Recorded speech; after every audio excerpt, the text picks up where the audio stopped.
welcome to today's session, the 19th of October. And in this Raja Yoga session, friends, in this Raja Yoga session, Swamiji has taken us to 10 sessions, and the last one he started with the sutras.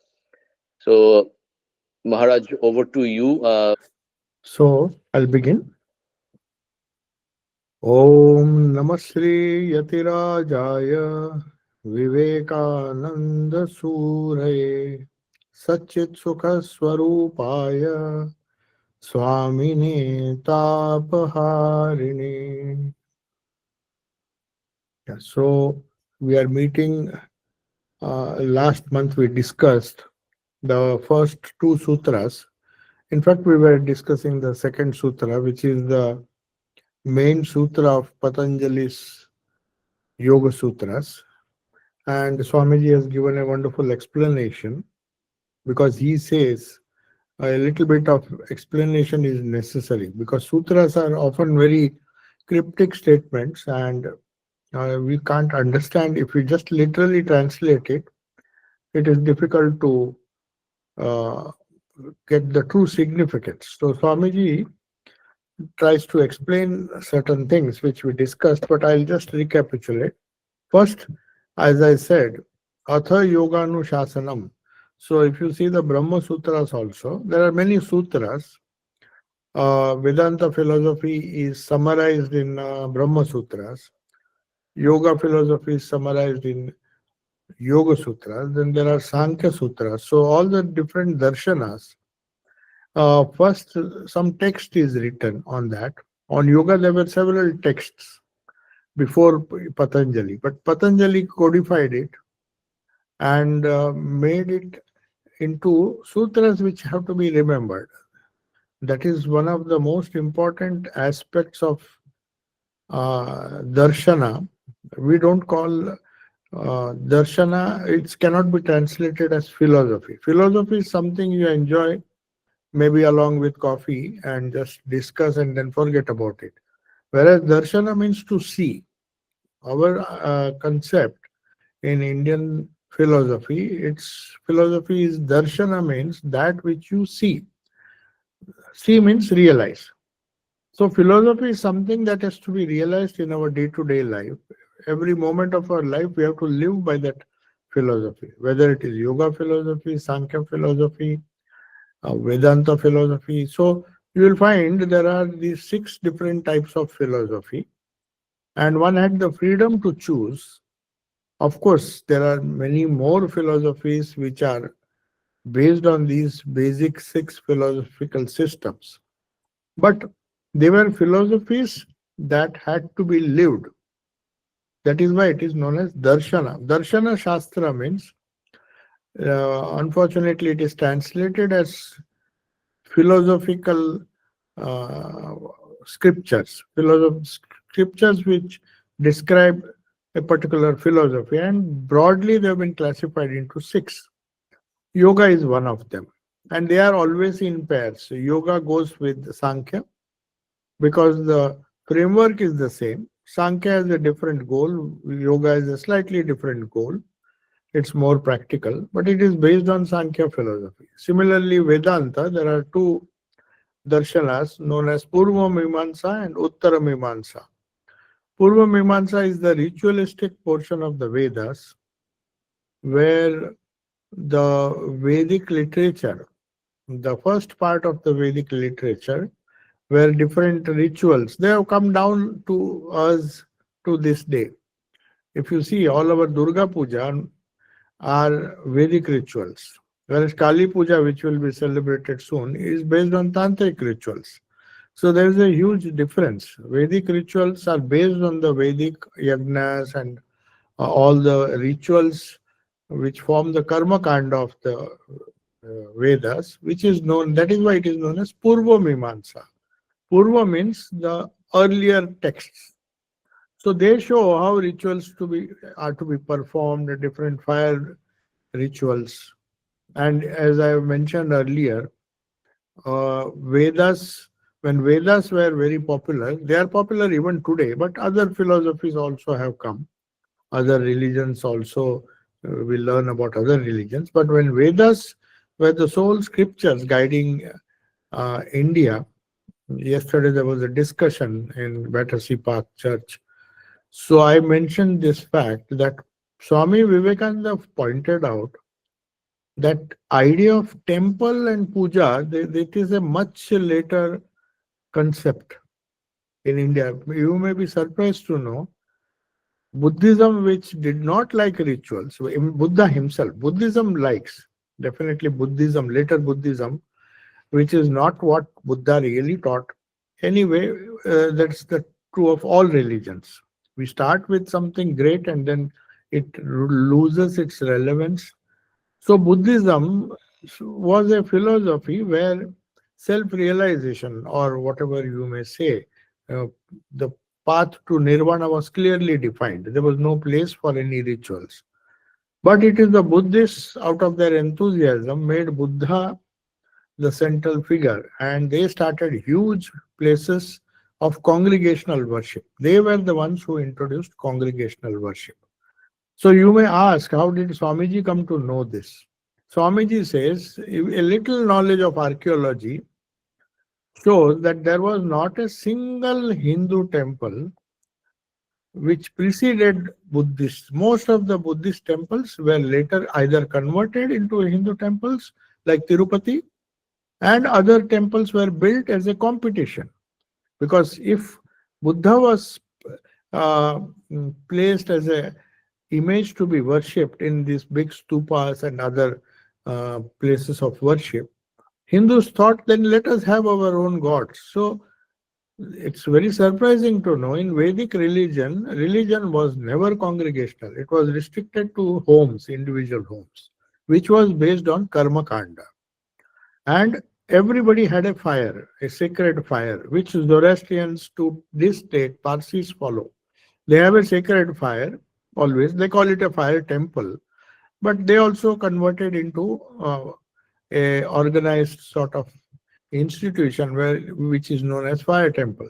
So in Hindus, the idea was the Vedic Hindus. I mean, when Vedas were the only scriptures, the idea was every home has to have a fire, sacred fire, irrespective of whether you are a Brahmin or not. I don't know how the monopoly came that Vedic rituals and other things should be done by Brahmins alone. But it was open to all, every family, and in that family, there has to be husband and wife. The ritual is not complete. Of course, unless you are a bachelor or unless you are a monk. Monks are also not so prevalent in those days. Rishis were all married people. So whichever rishi or whichever householder believed in Vedic house believed in Vedic religion, they had to have a fire and they had to start the day with fire worship, do ahuti. This is known as Purva Mimansa or Karma Kanda. So elaborate rules are there and it has to be done jointly. That is why Sanskrit is the only language in the world which has a not only plural but it has a dvivachan, two. It is singular or plural. That is how other languages are. If there are two or many, it is plural. We say we, and or you say I.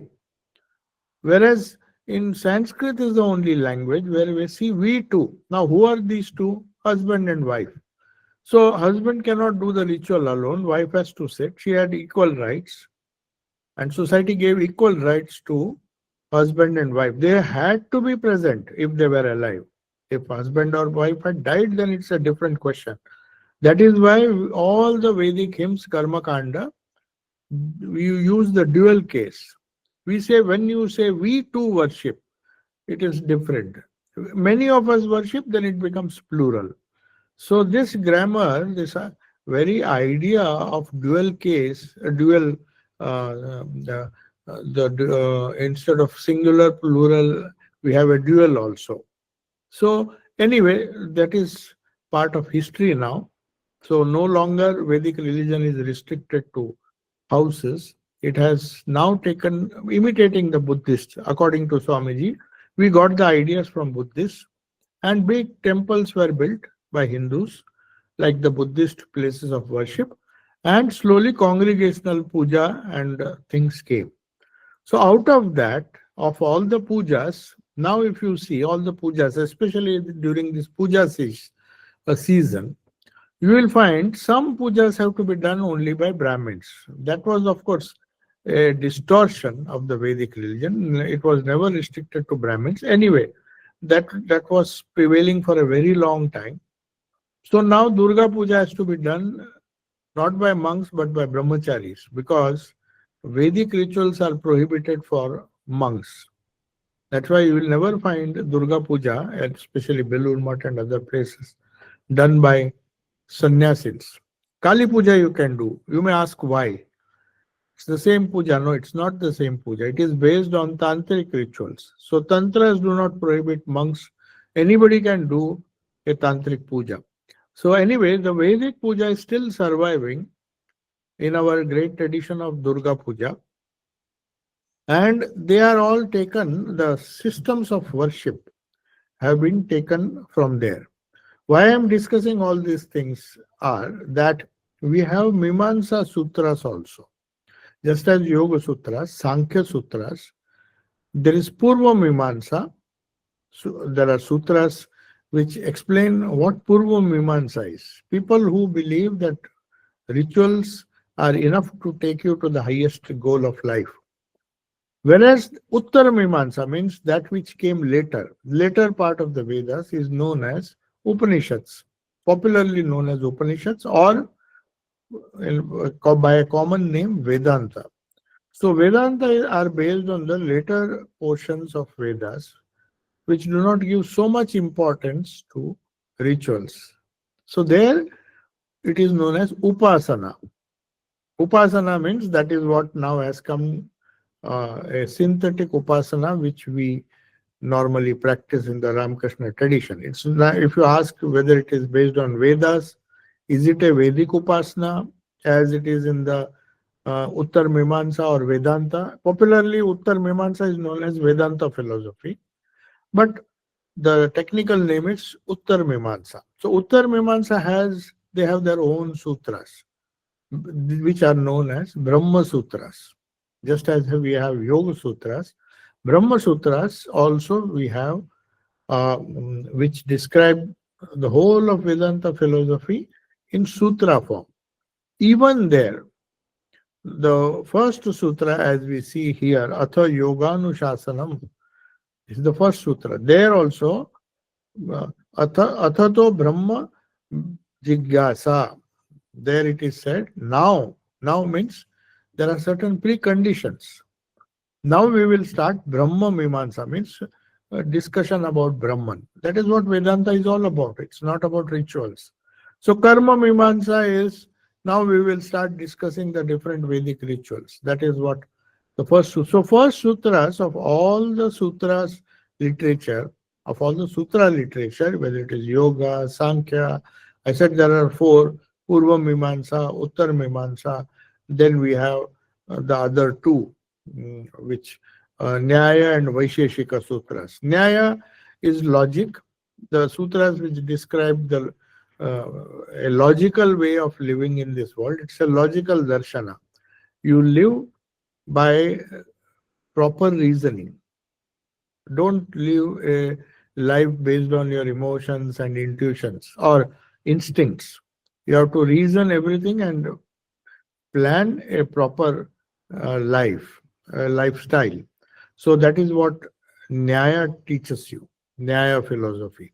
There is also a philosophy for living. And then we have Vaisheshika, which is very close. I should not say materialism, that also has a spiritual goal. But Vaisheshika is about atoms and all the things that we see around us. So there are sutras based on the universe or Prakriti that we see around us. So they also begin with, now we shall have an inquiry into the Vaisheshika Sutras. So everywhere, Atha Yoganushasanam. Now, Atha is very important. In fact, Shankaracharya gives a very elaborate comment. All the Acharyas who have discussed the Brahma Sutras, why does he say Athato Brahma Jigyasa.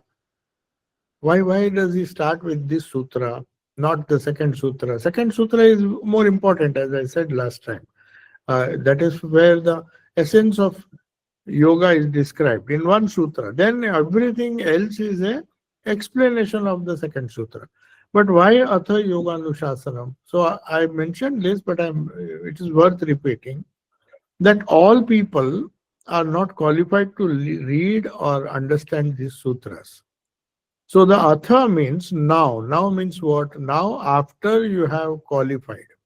It's like now you can enter the college. That means you have done your all your A levels and other exams, schools exams you have passed, and now you can go to the college. It is something like that.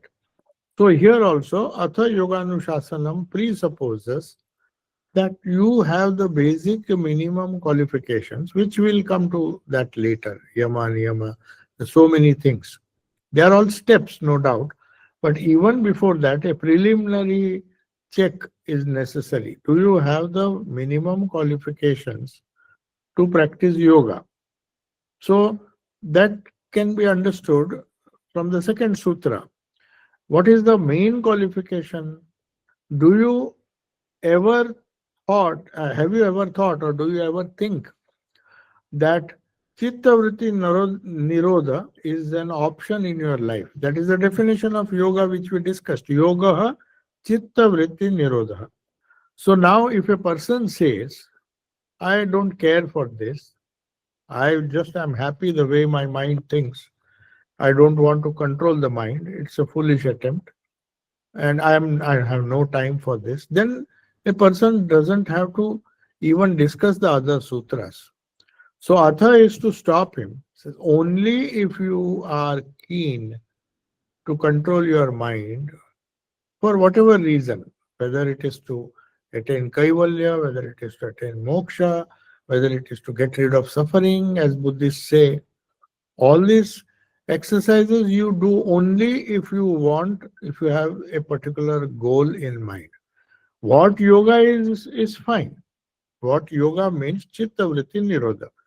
Now, even a child also will ask, if you tell him do this, he will say, why should I do it? It's a very logical question. Every time somebody tells us to do something, our intellect or our rational faculty tells us, asks us, ask the question why. If somebody says jump, will you jump? You'll not jump. You'll ask, why should I jump? What will I get if I jump? What will I get if I study? We take so much of care to choose our careers, to choose our life partners, to do anything in life, even to buy a house or a small car, we think so much, even to buy a mobile. So there is a lot of reasoning behind every action of ours. We are so careful. We want, why do we ask this question? Why? That is why here Chitta Vritti Nirodha, if that desire is not there, why do you want to study yoga? So Patanjali is very keen that if this particular person is not interested in peace of mind, is not interested in any higher goal, whether he knows what Kaivalya is, whether he knows what uh, Mukti is, Moksha is, or Nirvana is, he may not know that.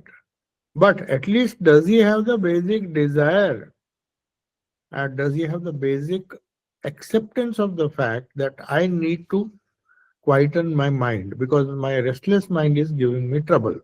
So that is the first qualification.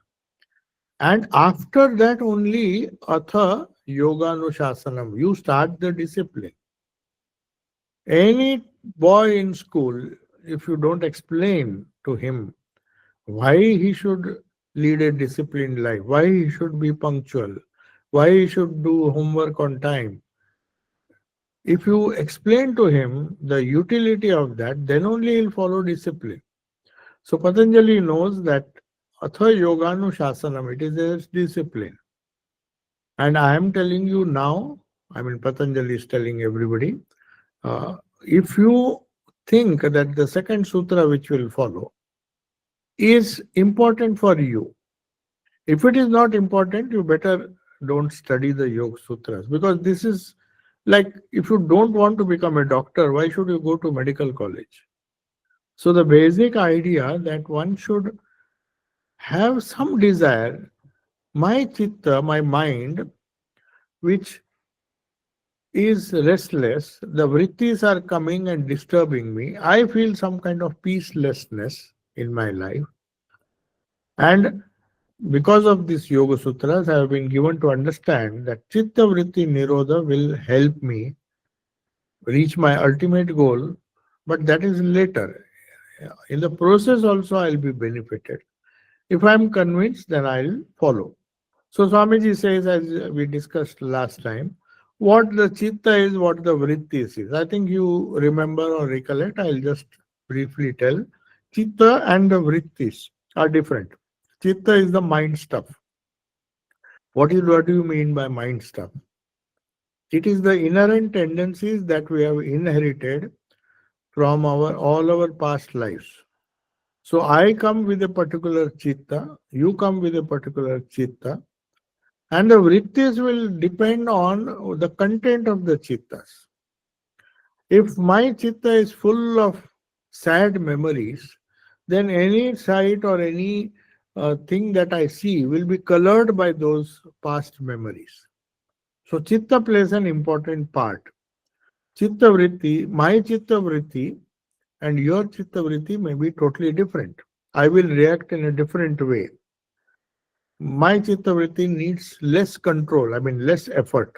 Say, for example, somebody else may find it more easy to control the chitta vrittis. Now, what are these vrittis? Chitta means the mind stuff. Mind stuff means all our unconscious memories, thoughts, everything that is giving rise to thought is chitta. And what are these vrittis? So, Swamiji gives an example that our eyes, ears, all the sense organs, they are just instruments. But the organ of vision is in the brain.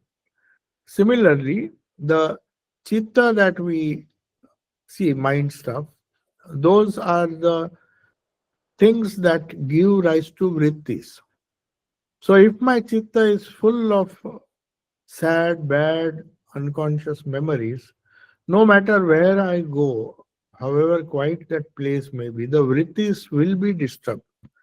Somebody without any, say, intention, bad intention, says something funny. Somebody will just laugh it off.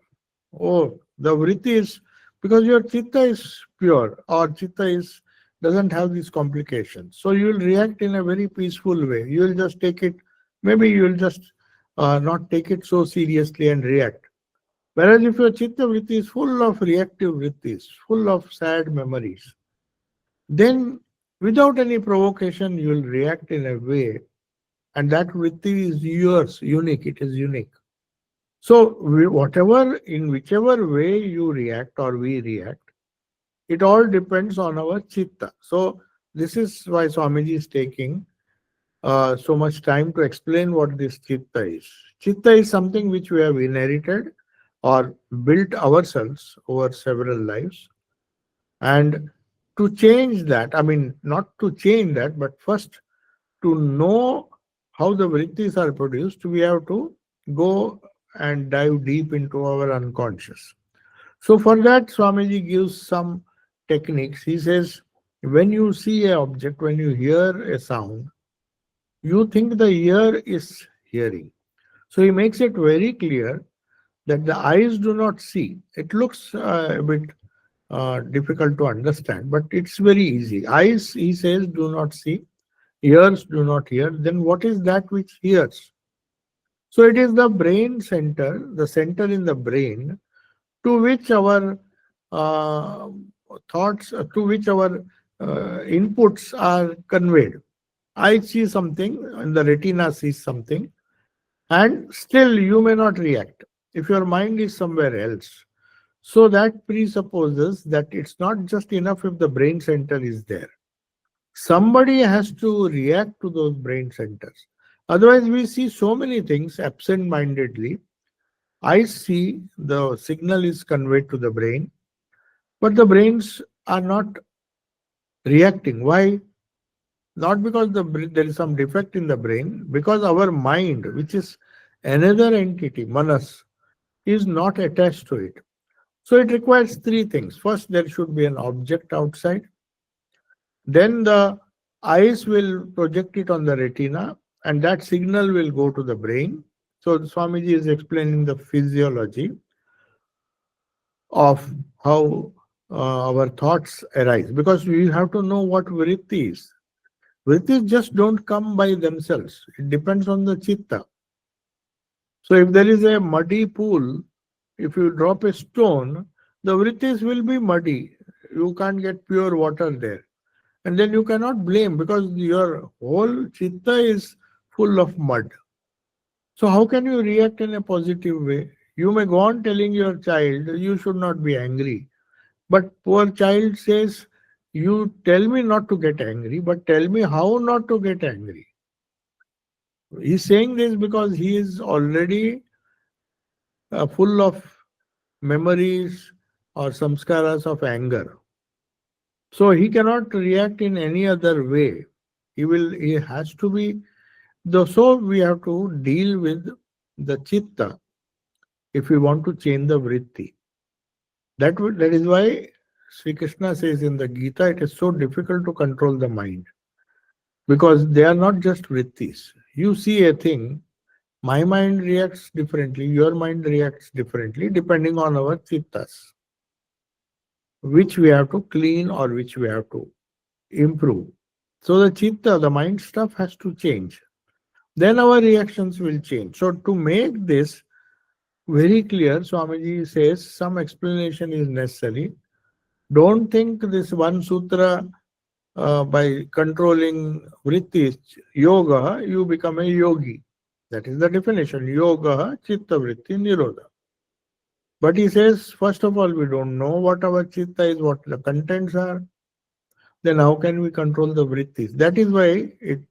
That's why it's so difficult to control the vrittis. Some can control it easily, and you should attribute it to a clear or a wonderful chitta which he has inherited. So you are born with that. So any yoga training or any chitta vritti nirodha that you do, which is the main definition of yoga. Yoga is only this. All other steps, asana, pranayama, yama, niyama, pratyahara, they are just supporting steps which lead you to this yoga. So just to dispel all doubts, the definition of yoga, after saying Atha Yoga Anushasanam, he says Yoga Chitta Vritti Nirodha. If you can do it by any means, by mantra, by japa, by karma yoga, by any type of effort, if you somehow control the contents of your chitta, and because of that you control the vrittis, then you are practicing yoga. Otherwise, you are not a yogi. So this is a very, very clear definition. If anybody asks you for or asks us what is yoga, according to Patanjali, it means only one who can control his mind. Or not only the mind, but the vrittis of the mind. You see, you may in a loose way define vrittis as the mind. Because mind, the English word mind, means chitta, means ahankara, ego, means buddhi, the wisdom. They're all part of the English definition of mind. Whereas in India only, in Indian philosophy, we make this broad distinction. Mano buddhi ahankara chittani naham. So Shankaracharya, when he says, I am not manaha, I am not buddhi, I am not chitta, I am not ahankara. That means these four aspects of what we normally call as mind is what Patanjali will explain. What is buddhi? What is mana? Mana is the reaction, the reactive mind which helps the eyes to see, really see. Eyes are seeing. The uh, reflection of the objects are always there it goes to the brain center even. But if the manas is not there, then who will make sense of what you are seeing? Now, after seeing, the manas, role of manas is to just present in a very neutral way. It's like showing a movie. So the person who is showing the movie, he has no intention. He just wants to show the movie, and how you react to it, that is your problem. Whether you get affected by the movie, whether you are happy or not, that reaction is different. How you react. So eyes will just project whatever it sees, very honestly, depending on the uh, capacity of the eye. If your eyes are perfect, if the organ is perfect, if you have no hearing problems or sight problems, then you will see it will present it to the brain center. After that, the manas comes into picture. And then ahankara also comes. Ahankara is the eye sense. It is also everything. So ahankara says, I am seeing this, or I am seeing this and I will react like this.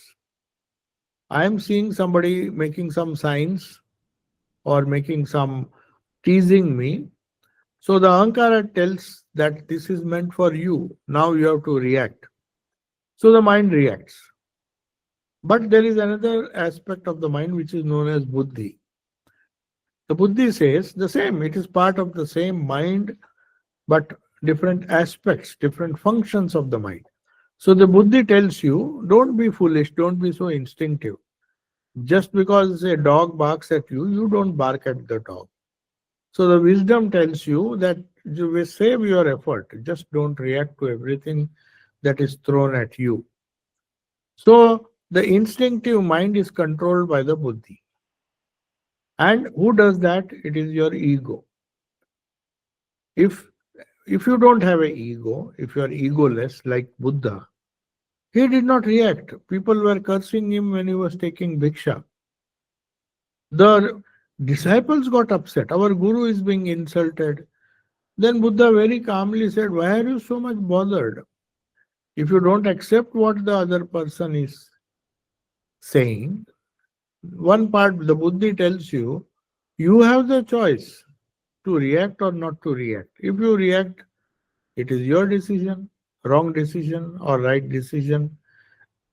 So the Buddhi tells you what to do, how to make choices in life, how to react to different inputs that the sense organs are giving to the brain, and the brain is perceiving it through the mind, manas, reacting, you may say. Reacting is a better word. And then the ego comes into picture. You react if your ego is very strong. If your ego is zero, as it was in the case of Buddha, he says, somebody is speaking some words. Why should I connect my ego to that? If I connect, then I will react. It is as simple as that. I don't accept the words. Let them fall on my brain, let them fall on my ears. The ears will convey it to the brain, and the mind will watch all these things and give me the input. But my buddhi tells me, you don't bother, you just ignore. So that is how you control the vrittis.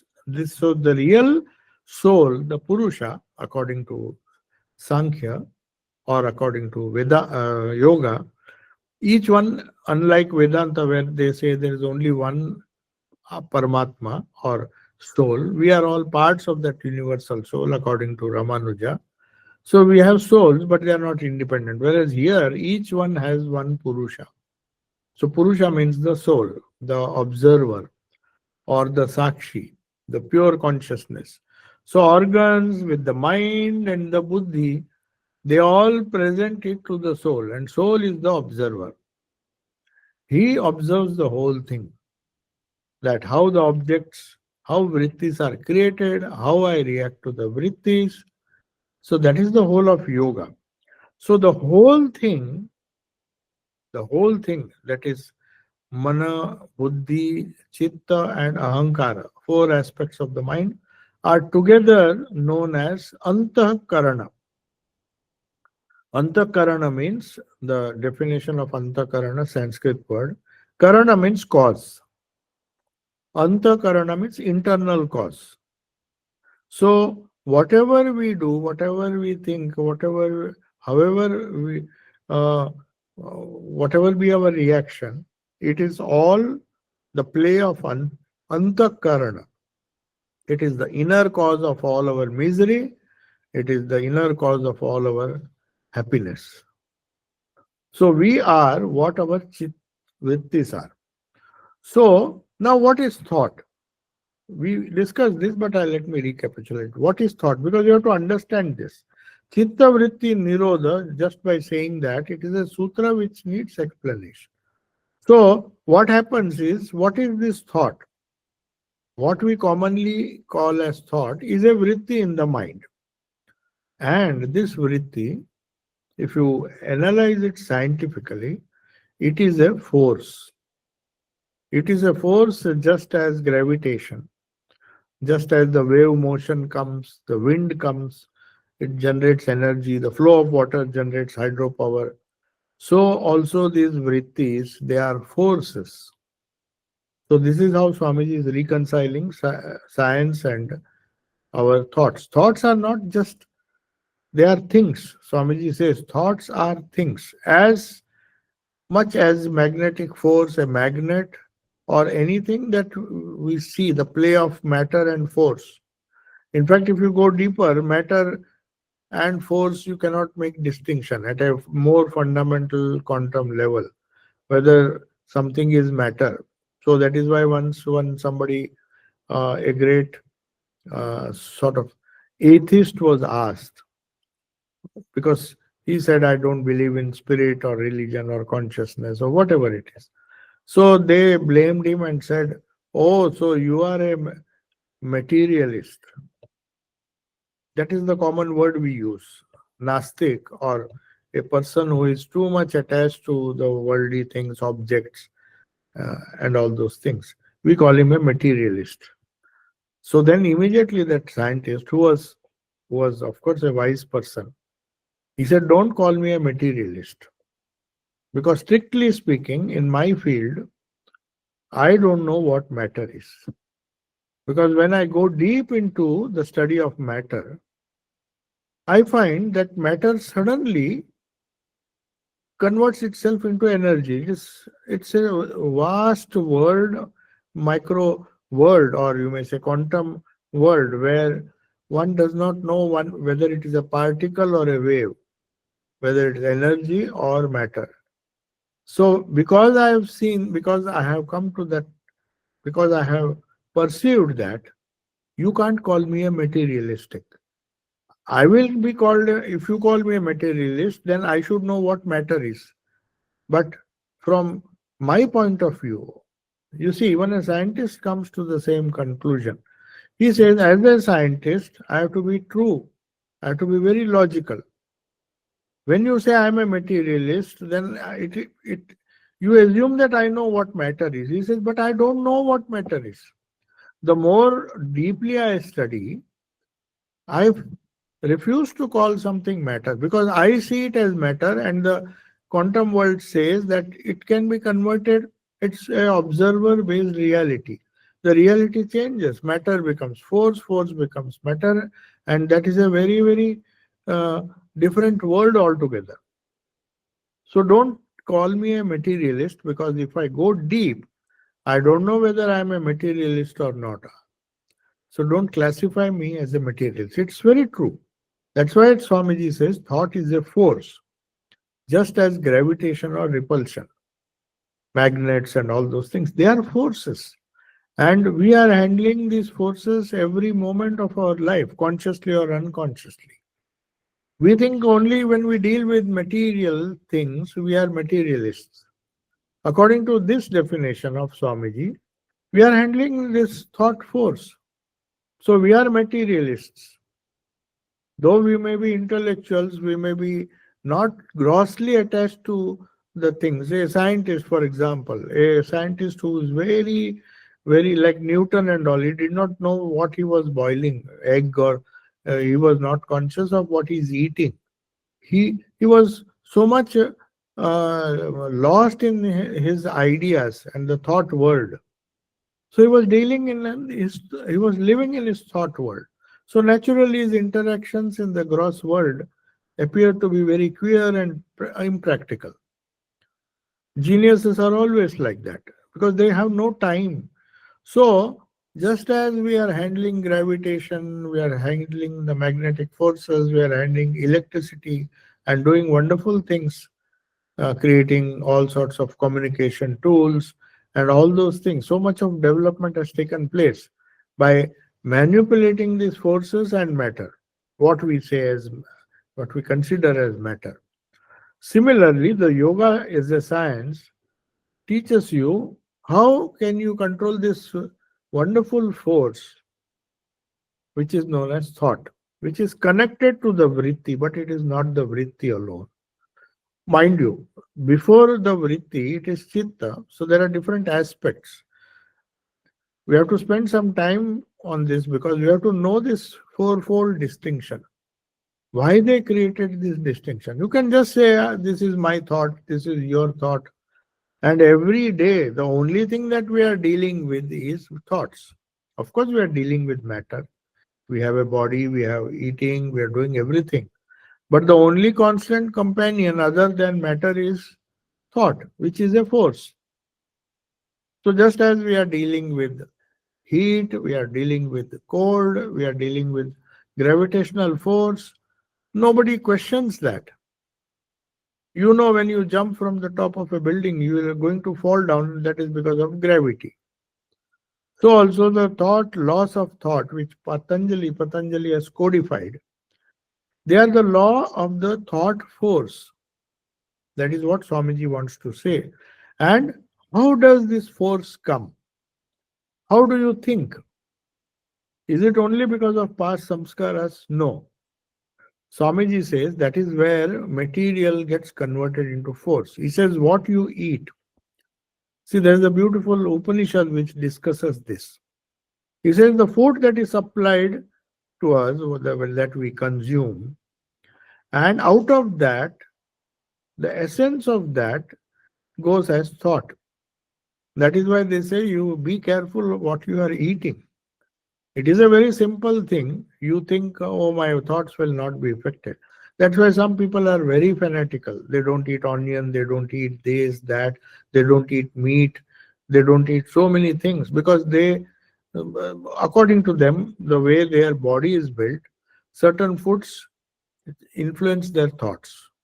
That's the only reason. It's not because your tongue likes this or that. There are many things you may like, but you may not eat because of its impact on the body. You say some people feel that eating curd or something at night makes you sleepy. If you take coffee, you feel stimulated and you don't get sleep. So there, each one will react in a different way. So that shows that the force which we call as thought, the thought which is a capacity of the our personality, which ha- produces vrittis in a particular way, good or bad, that thought force is a force. You have to know how to handle it. That is what yoga teaches us. So in that, when you say yama and niyama, why we follow all these things, why we follow ahimsa, why we follow a particular diet, it's precisely because of that.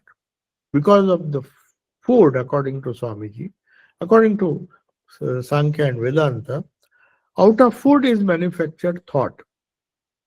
So we have certain thoughts which we want to get rid of, not knowing that it is our food that is causing that. We're trying to get rid of that. That is why Sri Ramakrishna was so particular. In fact, he used to tell, don't eat anything in excess. He used to ask even the Holy Mother, how many rotis do you eat? Why did he? One was the economic consideration that how much she will need to maintain herself. But he was very particular. He used to say, give Yogananda only 2 rotis. Why? Because if he eats more, he will not be able to meditate. So, you see, food has a huge impact on our mind. Of course, there are other factors. It should not be just a obsessed with eating this, eating that. That is another disease. that the whole life is spent on what I should eat, what I should not eat, so many likes and dislikes. That is another distraction. I'm not saying that. But here Swamiji is pointing out that it is the food that gives rise to our thoughts, good or bad, depending on the chitta, which is the mind stuff. So you can only do, food is secondary in the sense food will only enhance what chittas you have already. That is why when Naren was given all sorts of prohibited food, Sri Krishna clearly said, don't put any restrictions on Naren because his mind is so strong, no amount of food will impact it. But Rakhal and others, he was careful what he should eat, what he should not eat. So the food becomes important because in some cases, when the mind or the chitta is weak, the food can have an impact. Whereas people like Naren or Vivekananda, they are not impacted so much. He said he can eat anything he likes. That concession was given because he had a strong mind. The food will not impact him. So, Swamiji says, thought or vritti is manufactured out of food. Now, food doesn't, now we come to another argument. According to Ramanuja, food means food that we eat. But according to other philosophies, who also follow the same yoga, they say food means whatever inputs we give. So you may eat always the pure vegetarian food, not touched by others. So much of people can make a religion out of it. Who cooks, whose hand has touched this food, and some people even cook on themselves. They don't want anybody else to cook. But apart from food, one has to be careful. But what about the other things? The food that we get from our ears, from our eyes, so that should be some kind of control. So yoga chitta vritti nirodha, Swamiji says, out of this mind stuff, which is known as antakarana, which is made of chitta, manas, buddhi, and ahankar, ego. So all these four factors give rise to vrittis. And what are these vrittis? They are thought is like any other force, as electricity or magnetism. So thoughts are forces. They are forces produced out of the material of the chitta. Chitta is also a subtle material. Your samskaras are material things. The samskaras that you have, they are condensed past experiences. The past experiences of several lives in a condensed form, they have solidified, just as the scientist said, I don't know what is matter because one time at one stage I see it as force, then it gets converted into subatomic particles and it appears like material. So also the same thing is going on. Our thoughts are impacting the body, body is impacting the thoughts and the other people around us. So there is this great play of the divine Shakti of force and matter is being played out in our minds also. So Swamiji says the reaction that comes in the manas, that gives rise to vritti. So thoughts are waves. Say, for example, you drop a stone in the water will react and create ripples. That is the best example that they give. But it can be anything. You strike a gong and the sound will come. So you strike something and the instrument or whatever it is, that action of yours will cause a reaction. And that reaction is the mind. So the real universe that you see is not the universe that another person sees. It is your reactions that you see. So that is why the same site or the same situation will create two different impacts, different impact on the two people. One will take it seriously, other will just take it lightly, depending on his chitta. So Swami Vivekananda is quoting John Stuart Mill because he was very much influenced by these philosophers. Some of them, some of the philosophers, they came very close or they agreed on all these wonderful philosophies. So John Stuart Mill and the English people, the English philosophers, had the knack of putting ideas into concrete phrases and words. So some definition. Every time English speaking person or any other language also, Sanskrit also, uh, when you put forward an idea, it has to be worded. It has to be articulated. That is a better word. So we should know, we may have good thoughts, but do we know how to articulate it so that we make sense to the person? He is just able to hear. He is not able to read our minds. So if I expect, of course, people like Ramakrishna, Sri Ramakrishna could read others' minds. That is a different level altogether. But for normal people, the spoken word is very important. Even for Sri Ramakrishna, his gospel, his words, they create the impact because there is a mind behind it. The problem is that we do not have the knack of articulating exactly what we think. That is why we are misunderstood. And this is part of life. This is just like we are handling energy and matter all the time, but sometimes we handle it efficiently, and we call it is a very successful machine because it is handling energy and matter very nicely with less waste. So also our minds. Each mind is like an engine. It takes a lot of inputs and gives an output.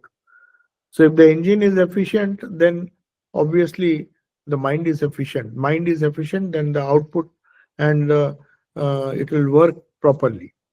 So matter, according to John Stuart Mill, matter is the permanent possibility of sensation. So you see how nicely he has defined it. What is matter? He is, imagine, much before the quantum age, where they say matter and mind, or uh, matter and force and matter are convertible. The wave dual nature of existence, that is matter and force. So they are interconvertible. This was known much later. Einstein and others tried to formulate it. But before that, yoga philosophy knew that. So Swami Vivekananda is quoting him. It's a permanent possibility of sensations. You see what it actually means, that we create the reality that we see outside. There is a stump which is shaped like a human being. In the dark, in the shadow, we cannot see it properly. So we conjure a thief. We think a thief is approaching or is silently waiting there to come. And then we go on imagining so many things. So it is mind matter what, therefore at that moment the thief has been created by the mind, by the sensations. The sensations of the light have gone to that mind, and because his mind is chitta, is always full of old samskaras, full of mind stuff, which is also known as chitta, and antakarana, the whole instrument, it conjures up the idea of matter. It is a very difficult philosophy to understand, but Swamiji in one place he says, when Shankaracharya says this whole world is Maya, it is true because it's all our minds which have created the reality outside. It may look ridiculous. We think matter is already there and our minds are reacting to it, but it is true the other way around because mind is also a force, just as nuclear force, just as a small tiny amount of fissile material. How can you explain the tremendous amount of energy which is locked up in that? It can destroy nations. It can destroy depending on the strength of that nuclear energy. So much of energy is hidden. So also the force of our mind. Our mind has the capacity. They call it Mahat, the universal mind of Ishvara, Mahat. So he is conjuring up. He thinks and it becomes. That's why they say Brahma thought I should be many. He was one. They're all philosophical things, but they can be, they are very scientific explanations. That Brahma was one, the Brahman was one, Brahma thought I should be many. That is how figurative, I mean, in a poetic way, Upanishad tells us. So the mind conjures up all these situations. And if you do it intensely enough, that is why for great yogis, miracles are nothing, materializing things. He said, what is there? It is just converting the thought force into some object. There's nothing great about it. Nature is doing it every day. Force is getting converted into matter, matter is getting converted into force. Do you call it a miracle? Do you call nuclear generation of nuclear energy a miracle? How can 1 kg supply energy for the entire nation? We don't call it a miracle because we think it has a scientific, not we think, we know it has a scientific basis. There is a cause effect relationship. So also our minds. So it is a permanent possibility. Matter, what we see as matter, is a permanent possibility of sensations. John Stuart Mill said that, and Swamiji is now trying to quote it here. It is only the suggestion that it is outside the matter. It's a very difficult to understand philosophy, but he gives the example of an oyster who makes pearls. Beautiful pearls that we see. How is it made? It is a parasite which gets the shell, inside the shell which makes the pearl. And the oyster sends some kind of secretion, sort of enameling around it. It's actually there is a parasite inside. Something has instigated the oyster to create a covering, and that covering, when it solidifies, when it hardens, it looks like a beautiful. It becomes a beautiful pearl. But hardly do we realize that it was a dirty thing, something, some insect or something which caused irritation, a parasite, maybe a bacteria that caused some kind of irritation, and the oyster secreted a fluid which solidified and became a beautiful pearl. We think it is matter, but you see how this matter was created. So the universe is also, that we see, is a projection of the universal mind, and in which is constituted of the individual minds. So we are all collaborating to create a universe as we see it, good or bad. So what we call as dharma, this is the bad universe. For a person who is evil, he creates an evil universe by his thoughts. So that's why Swamiji says thoughts are things. Be careful of what you think. So if you take care of your thoughts, you take care of the external world. So now we have exceeded. I don't think there's much. We started a bit late, so it's 12 o'clock, isn't it? So shall we? Yeah. This introduction, it requires a lot of explanation because Swamiji goes very slowly in these two sutras. It is like Brahma Sutras. First four sutras are very important. Others are explanation of these first four. So you have to take some time to allow the ideas to sink in. Okay, if there's some question, you can quickly ask. Swamiji, one question is that these things that you said, that the eyes or the indriya to the manasa to buddhi to purusha to ahamkara. So where does the real intelligence or application of intelligence come? Not in manasa, it's in buddhi. No, or it is just like sense organs, indriyas. Manas is a refined organ. It presents that before, it takes it to the brain centers, which is physical, but it is presented before the buddhi. So the finer the mental stuff, the more powerful it is. So buddhi is more powerful than manas. Everybody of us has a manas. Every human being who has a can react to external situations, things. It has a manas. Everybody has a manas. Maybe it is a crude mind or a well-informed, intellectual or highly um, skilled mind. But skill doesn't mean that he has buddhi. See, that is the distinction. We think academic education will ensure wisdom. No. In fact, sometimes it is opposite. A person who has never had academic education might have a wonderful buddhi. Is more has more competence, more wisdom. So when you say intelligence, you have to define intelligence and buddhi. Buddhi means the choice making capacity. To make choices, to make the right choice, to understand things. So when you say buddhi is developed, it is not the same as manas developing. Manas can be the skill developed. Okay. So that is the subtle difference. So as you said, who is seeing all these things? Yeah, all of them are instrumental. That is why common name is given Antakarana. So Chitta, Buddhi, they are not acting in isolation. Ahankar also comes. That sense of ego, that a certain person has said certain words, the brain is reacting to that, our mind is reacting to that.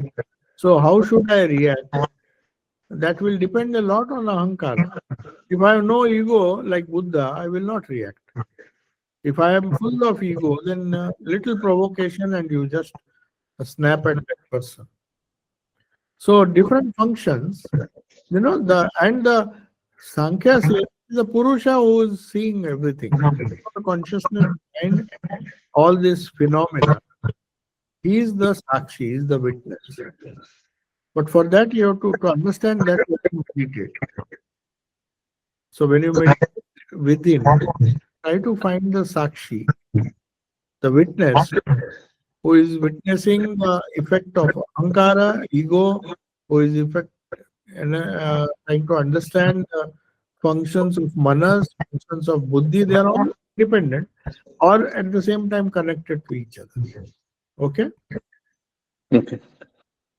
Thank you, Maharaj. Yeah. Anybody has any questions?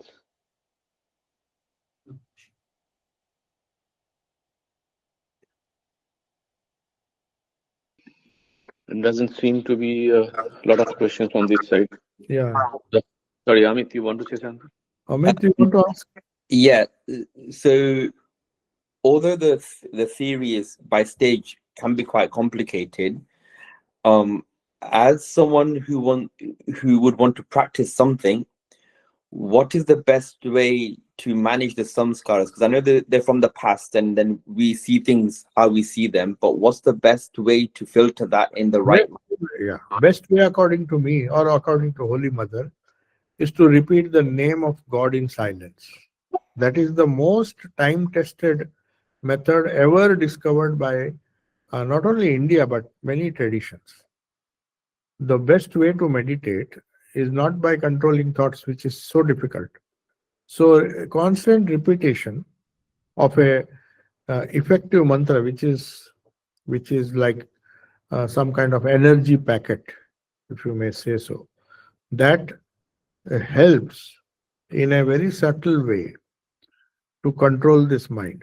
That's the easiest and the best way. Of course, there are other methods. You can do pranayama, you can change your food habits. So there are so many complicated methods. But according to Holy Mother, you don't even need pranayama because japa leads to pranayama.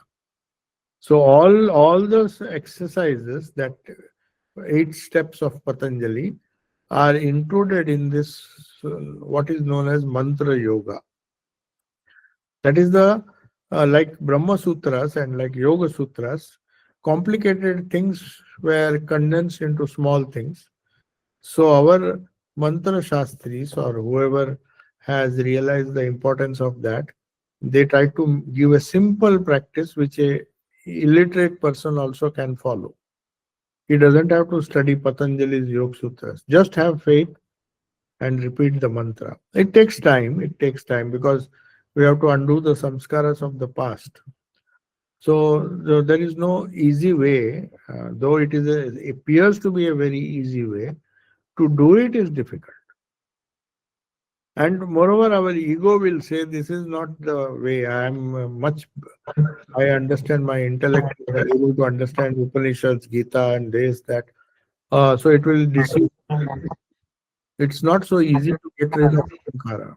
I know everything. So then what is the purpose of following what the Guru has said? The mantra is such a simple thing. I know it has, but perhaps he doesn't have the patience, or perhaps he doesn't know the efficacy of that. That's why, Holy Mother, sometimes we have to listen to these great people. From their experience, they are telling easiest and the best way. So there is no shortcut. Obviously, it is difficult, though it looks easy, and though it is the best way, it is very often most difficult to convince a complicated mind to do simple things.